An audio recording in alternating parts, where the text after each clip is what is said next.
பகவான் ஸ்ரீராமகிருஷ்ணரின் அமுத மொழிகள். வெள்ளி, ஜூன் 20, 1884. ஸ்ரீ குருதேவர் தக்ஷிணேஸ்வரத்தில் தமது அறையில் பக்தர்களுடன் அமர்ந்திருந்தார். மாலை பொழுது. எனவே தேவியின் திருநாமத்தை ஜபித்த வண்ணம் அவளது சிந்தனையில் மூழ்கியிருந்தார். அறையில் ராக்கால், அதர், மா என்னும் ஓரிரு பக்தர்கள் இருந்தனர். ரத யாத்திரை விழா நடைபெற இன்னும் 5 நாட்களே இருந்தன. சிறிது நேரம் சென்றது. கோவிலில் மாலை ஆரத்தி ஆரம்பமாயிற்று. அதர் ஆரத்தியை பார்க்க சென்றார். குருதேவர் மாவுடன் பேசிக் கொண்டிருந்தார். மாவின் படிப்பினைக்காக பக்தர்களை பற்றிய பல சம்பவங்களை ஆனந்தமாக எடுத்து கூறினார். ஸ்ரீராமகிருஷ்ணர் கூறினார், பாபுராம் படிக்க விரும்புகிறானா? மற்றவர்களுக்கு எடுத்துக்காட்டாக இருப்பதற்காக படி என்று அவனிடம் கூறினேன்.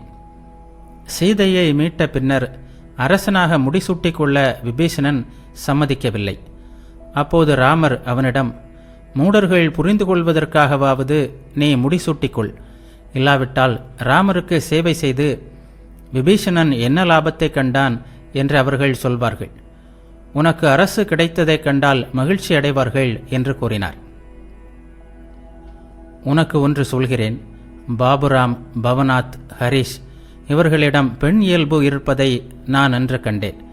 கழுத்தில் மாலை அணிந்த ஒரு தேவியாக பாபுராமை கண்டேன். சுற்றிலும் தேவியர் இருந்தனர். கனவில் அவன் எதையோ பெற்றிருக்கிறான். அவனது உடம்பு தூய்மையானது. அவன் சிறிது முயன்றால் போதும், எல்லாம் கிடைத்துவிடும். இதோ பார், என்னுடைய தேவைகளை கவனித்துக் கொள்வதில் சிறிது கஷ்டம் வந்துள்ளது. பாபுராம் இங்கு வந்து தங்கினால் நன்றாக இருக்கும். இவர்களின் மனநிலை எல்லாம் ஒன்று போலவே மாறி வருகிறது. நேட்டோ உயரத்திலேயே இருக்கிறான். எப்போதும் பரவச நிலையிலேயே இருக்கிறான். படிப்படியாக அதில் ஒடுங்கிவிடக்கூடிய நிலையில் உள்ளான். ராக்காலோ, நான் அவனுக்கு தண்ணீர் கொடுக்க வேண்டிய நிலையில் இருக்கிறான். அவனால் பெரிதாக எனக்கு எதுவும் செய்ய முடியாது.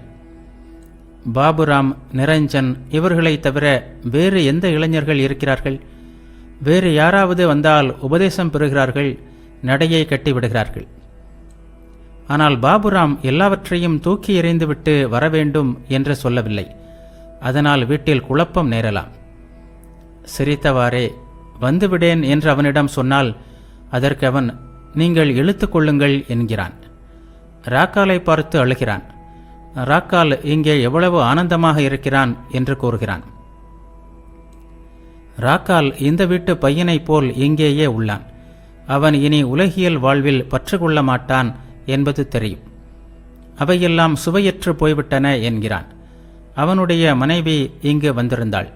அவளுக்கு 14 வயது இருக்கும். இங்கிருந்து கொன்னகர் சென்றாள். ராக்காலையும் அங்கே போகுமாறு கூப்பிட்டார்கள்.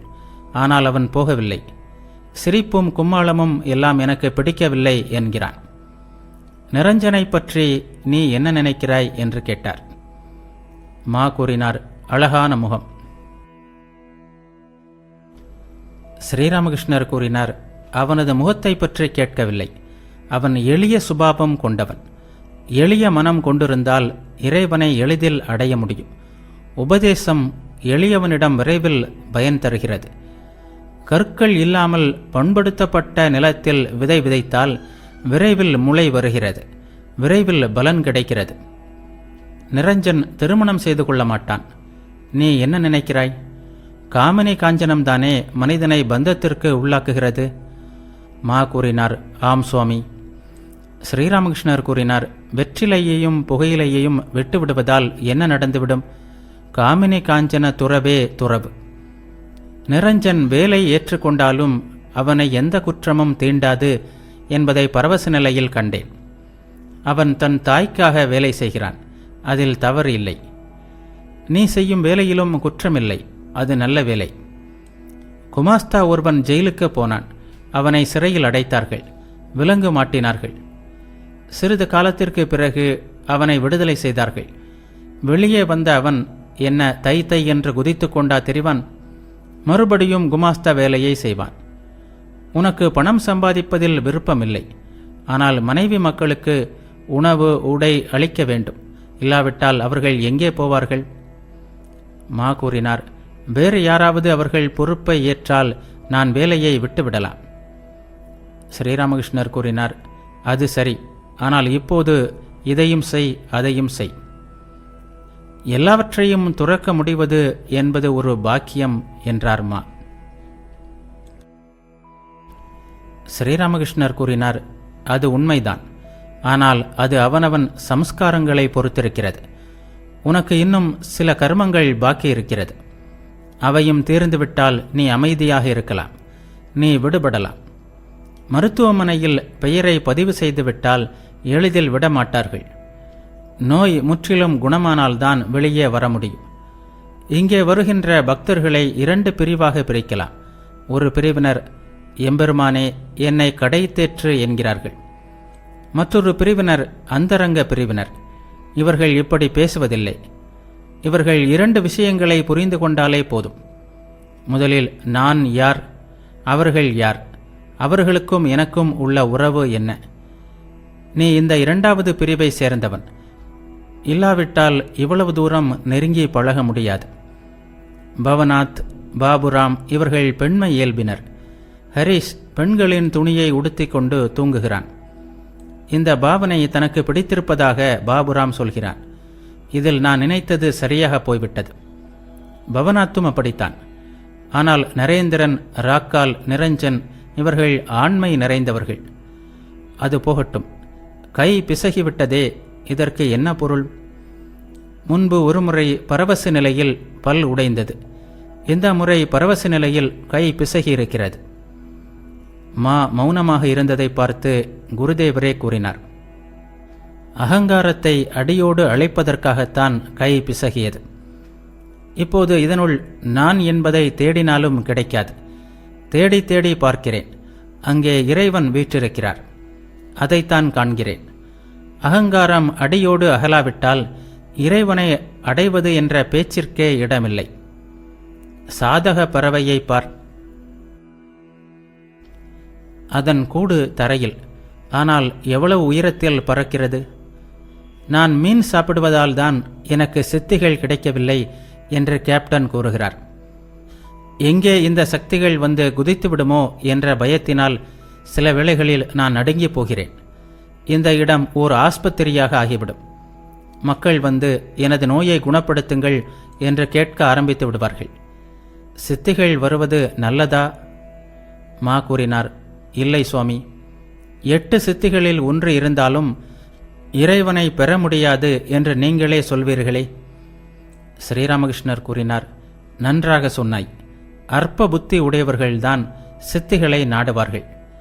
பெரிய மனிதர்களிடம் ஏதாவது கேட்டு தொலைத்து விட்டோமானால் அதன் பிறகு மரியாதை கிடைக்காது. அவனுடன் ஒரே வண்டியில் போக முடியாது. அப்படியே போனால் கூட அருகில் உட்கார விட மாட்டான். ஆகையால்தான் பயன் கருதா பக்தி, எதையும் எதிர்பாராத பக்தி எல்லாவற்றையும் விட உயர்ந்தது. உருவம் அருவம் இரண்டும் உண்மை. நீ என்ன சொல்கிறாய்? அருவத்தில் மனத்தை நீண்ட நேரம் வைக்க முடியாது. அதனால்தான் பக்தனுக்காக பகவான் உருவம் கொள்கிறார். கேப்டன் நன்றாக சொன்னார். பறவை வெகுநேரம் உயரத்தில் பறந்து களைத்ததும் கிளையில் உட்கார்ந்து ஓய்வெடுக்கிறது. அருவத்திற்கு பிறகு உருவம். நான் ஒரு நாள் உன் வீட்டிற்கு வர வேண்டும். அதரின் வீடு, சுரேந்திரரின் வீடு, பலராமின் வீடு இவையெல்லாம் எனது வரவேற்பறைகளாக இருப்பதை ஒரு நாள் பரவச நிலையில் கண்டேன். ஆனால் அவர்கள் இங்கு வராவிட்டாலும் எனக்கு கவலை இல்லை. மா கூறினார், உண்மை சுவாமி, உங்களுக்கு ஏது கவலை? மகிழ்ச்சி பற்றிய உணர்வு இருந்தால்தானே கவலை உணர்வு வரும். நீங்களோ மகிழ்ச்சி, கவலை இவைகளை கடந்தவரல்லவா? ஸ்ரீராமகிருஷ்ணர் கூறினார், ஆம். ஜாலவித்தைக்காரன், அவனது ஜாலவித்தை இரண்டையும் நான் பார்க்கிறேன். வித்தைக்காரன் தான் உண்மை. அவனது வித்தைகள் எதுவும் உண்மையல்ல, கனவு போன்றவை. தேவி மகாத்மியம் படிப்பதை கேட்டபோது இதை புரிந்து கொண்டேன். இதோ சும்பனும் நிசும்பனும் பிறந்தார்கள். சிறிது நேரத்தில் மடிந்து விட்டார்கள். மா கூறினார், சுவாமி, நான் ஒருமுறை கங்காதரருடன் நீராவி படகில் கால்னாவிற்கு சென்று கொண்டிருந்தேன். ஒரு படகு கப்பலின் மீது மோதியது. அதிலிருந்த 20-25 பேர் மூழ்கி இறந்துவிட்டனர்.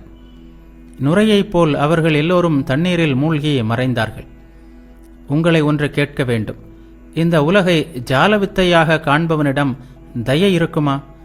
அப்போது அவனிடம் தன் பொறுப்பு என்ற உணர்ச்சி எழுமா? பொறுப்புணர்ச்சி இருந்தால்தானே கருணை வர முடியும். ஸ்ரீராமகிருஷ்ணர் கூறினார், இந்த உலகை ஜாலவித்தையாக காண்பவன் ஒரே நேரத்தில் இறைவன், மாயை, உயிர்கள், உலகம் அனைத்தையும் காண்கிறான்.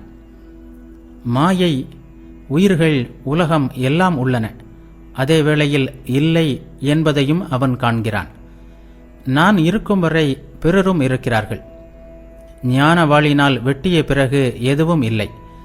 அந்த நிலையில் சொந்த நான் உணர்வு கூட வித்தைக்காரனின் வித்தை ஆகிவிடுகிறது. மா சிந்திக்கலானார். ஸ்ரீராமகிருஷ்ணர் கூறினார், அது எப்படி தெரியுமா? 25 அடுக்கு இதழ்களை கொண்ட ஒரு பூ, அதை ஒரே வெட்டினால் வெட்டுவது போல். பொறுப்புணர்ச்சியா? ராம் ராம், சுகதேவர், சங்கராச்சாரியார் போன்றோர் வித்யை நானை வைத்திருந்தார்கள். தயை என்பது மனிதனுடையது அல்ல, அது இறைவனுடையது. தயை என்பது வித்யை நானை சேர்ந்தது. அந்த வித்யை நான் இருக்கும் வரையில் கருணை எண்ணம் இருக்கும். வித்யை நானாக இருப்பது இறைவனை. ஆனால் 1000 முறை அனைத்தையும் இந்திரஜாலமாக கண்டாலும் நீ அவளது பிடிக்குள்தான் இருக்கிறாய். அவளிடமிருந்து தப்பி ஓட முடியாது. நீ சுதந்திரமானவன் அல்ல. அவள் எப்படி செய்விக்கிறாளோ அப்படியே செய்ய முடியும். அந்த ஆத்யாசக்தி தந்தால்தான் பிரம்ம ஞானம் கிடைக்கும். அப்போதுதான் ஜால வித்தையாக காண முடியும். இல்லாவிட்டால் முடியாது. சிறிதாவது நான் இருக்கும் வரை நாம் ஆத்யாசக்தியின் இலாக்காவினுள்தான் இருப்போம். அவளின் கீழ்தான். அவளை மீறி செல்ல முடியாது. ஆத்யாசக்தியின் உதவியினால் இறைவன் அவதார லீலையை நிகழ்த்துகிறார். அவரது சக்தியால் தான் அவதாரம் நிகழ்கிறது. அப்போதுதான் அவதார புருஷன் தனது நோக்கத்தை நிறைவேற்ற முடிகிறது. எல்லாம் அன்னையின் சக்தி. காளி கோவிலின் முந்தைய பொருளாளரிடம் யாராவது சற்று அதிகம் பணம் கேட்டால் 2-3 நாள் கழித்து வா என்பார்.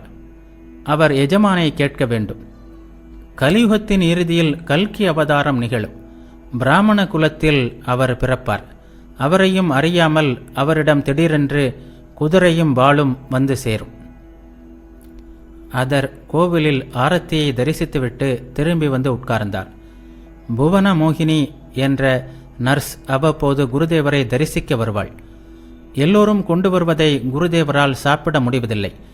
குறிப்பாக டாக்டர்கள், வைத்தியர்கள், நர்சுகள். இவர்கள் நோயாளிகளின் கஷ்டத்தை கண்டபோதிலும் அவர்களிடம் பணம் பிடுங்குவதால் அவர்கள் கொண்டு வருகின்ற பொருட்களை குருதேவரால் உட்கொள்ள முடிவதில்லை. ஸ்ரீராமகிருஷ்ணர் அதர் முதலிய பக்தர்களிடம் கூறினார், புவனா வந்திருந்தாள். 25 பம்பாய் மாம்பழங்கள், சந்தேஸ், ரசகுல்லா எல்லாம் கொண்டு வந்திருந்தாள். நீங்கள் ஒரு மாம்பழம் சாப்பிடுங்களேன் என்று என்னிடம் கேட்டாள். அதற்கு நான் என் வயிறு சரியாக இல்லை என்று கூறிவிட்டேன். இப்போது பாருங்கள், இனிப்பும் காரமும் உண்டதால் உண்மையாகவே வயிறு என்னவோ போல் இருக்கிறது. கேசவரின் தாயும் சகோதரியும் வந்திருந்தனர். சிறிது ஆடிப்பாடி அவர்களை மகிழ்வித்தேன். என்ன செய்வது? அவர்கள் மிகுந்த கவலையுடன் காணப்பட்டனர்.